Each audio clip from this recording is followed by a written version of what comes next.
Like share subscribe करें।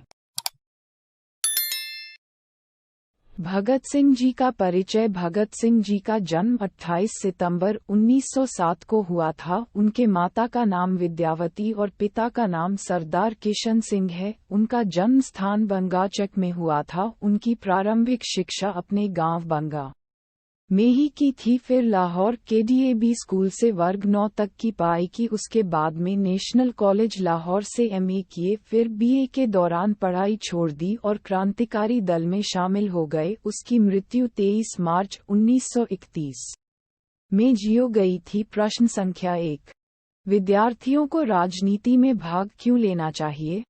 उत्तर, विद्यार्थियों को राजनीति में भाग लेने चाहिए क्योंकि उन्हें ही कल देश के भागदौड़ अपने हाथ में लेना है। अगर वे आज से ही राजनीति में भाग नहीं लेंगे तो आने वाले समय में देश को भलीभांति नहीं संभाल पाएंगे, जिससे देश का विकास नहीं हो सकेगा।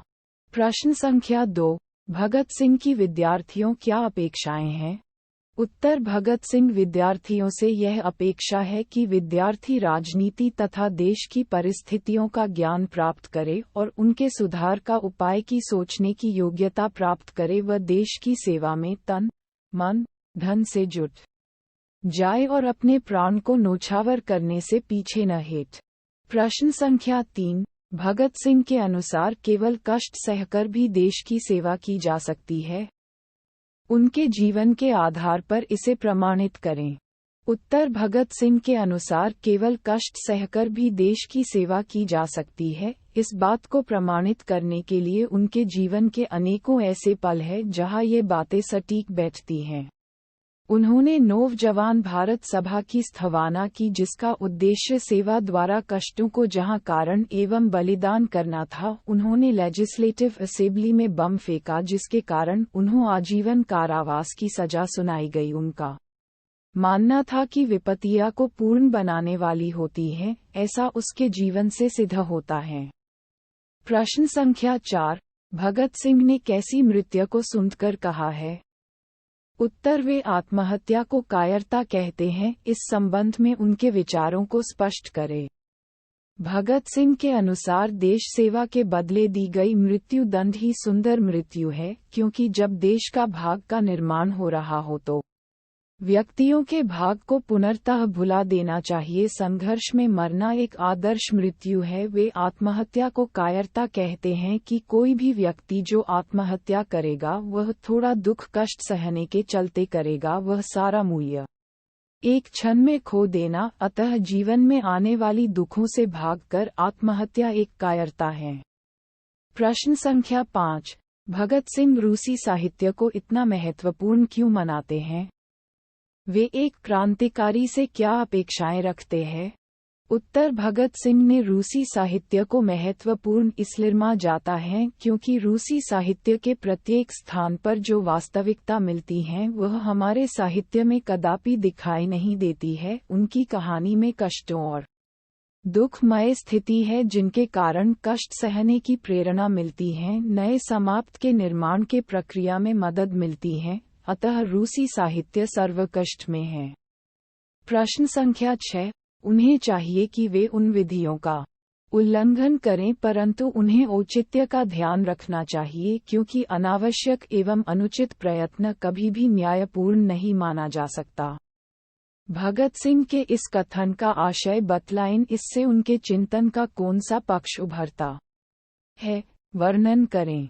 उत्तर, सरदार भगत सिंह क्रांतिकारियों से कहते हैं कि क्रांतिकारी शासक यदि शोषक हो, कानून व्यवस्था यदि गरीब विरोधी, मानवता विरोधी हो तो उन्हें चाहिए कि वे उसका पुरजोर विरोध करें, परंतु इस बात का भी ख्याल करें कि आम जनता पर इसका कोई असर न हो।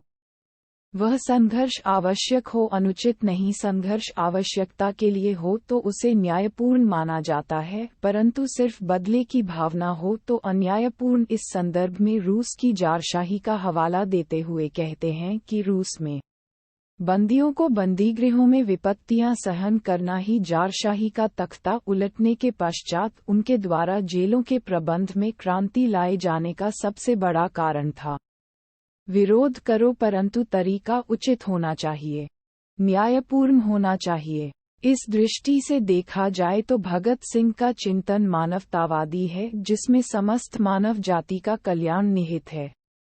यदि मानवता पर तनिक भी प्रहार हो, उन्हें पूरी लगन के साथ वर्तमान व्यवस्था के विरुद्ध संघर्ष आरंभ कर देना चाहिए। प्रश्न संख्या 7 का मैं आपको बताना चाहता हूं कि विपत्तियां व्यक्ति को पूर्ण बनाने वाली होता हैं।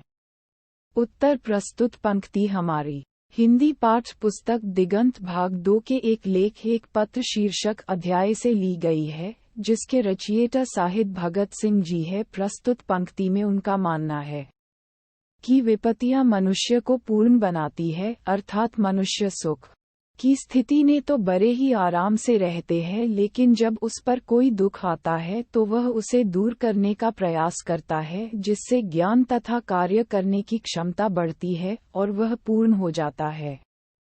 प्रश्न संख्या 7 ख हम तो केवल अपने समय की आवश्यकता की उपज है। उत्तर प्रस्तुत पंक्तियों में भगत सिंह कहते हैं, यदि मनुष्य ये सोचने लगे कि अगर मैं कोई कार्य नहीं करूंगा तो वह कार्य नहीं होगा, तो ये पूर्णतः गलत है। वास्तव में मनुष्य विचार को जन्म देने वाला नहीं होता है, बल्कि परिस्थितियां विशेष विचारों वाले व्यक्तियों को पैदा करती है, अर्थात हम तो केवल अपने समय की आवश्यकता की उपज हैं। प्रश्न संख्या 7 ग मनुष्य को अपने विश्वासों पर दृढ़तापूर्वक अडिग रहने का प्रयत्न करना चाहिए। उत्तर प्रस्तुत पंक्ति में भगत सिंह कहते हैं कि हमें एक बार किसी लक्ष्य या उद्देश्य का निर्धारण करने के बाद उस पर अडिग रहना चाहिए। हमें विश्वास रखना चाहिए कि हम अपने लक्ष्य को अवश्य प्राप्त कर लेंगे। प्रश्न 8 जब देश के भाग्य का निर्णय हो रहा हो तो व्यक्तियों के भाग्य को पूर्णतया भुला देना चाहिए। आज जब देश आज़ाद है, भगत सिंह के इस विचार का आप किस तरह मूल्यांकन करेंगे? अपना पक्ष प्रस्तुत करें। उत्तर भगत सिंह का यह विचार है कि जब देश के भाग्य का निर्णय हो रहा हो तो व्यक्तियों के भाग्य को पूर्णतः भुला देना चाहिए। बहुत ही उत्तम तथा श्रेष्ठ है। आज जब देश आज़ाद है तब भी भगत सिंह को यह विचार पूर्णतः प्रासंगिक है, क्योंकि किसी भी काल या परिस्थिति में देश या समाज मनुष्य से ऊपर ही रहता है। यदि देश का विकास होगा तो ही वहां रहने वाले लोगों का विकास होगा। वहीं यदि देश पर किसी प्रकार की विपदा आती है तो वहां के निवासियों को भी कष्टों का सामना करना पड़ेगा। इसलिए हमें सदैव अपने से पहले देश की श्रेष्ठता, विकास तथा मान सम्मान के विषय में सोचना चाहिए, साथ ही इसके लिए निरंतर प्रयास करना चाहिए। प्रश्न संख्या 9 भगत सिंह ने अपने फांसी के लिए किस समय की इच्छा व्यक्त की है? वे समय क्यों चुनते हैं? उत्तर भगत सिंह ने अपने फांसी के लिए इच्छा व्यक्त करते हुए कहा कि जब यह आंदोलन अपनी चरम सीमा पर पहुंचे तो हमें फांसी दे दी जाए, क्योंकि वे नहीं चाहते हैं कि कोई सामान्य पूर्ण या उचित समझौता होना जियो तो उन जैसे व्यक्तियों का मामला उसमें कोई रुकावट पैदा करें।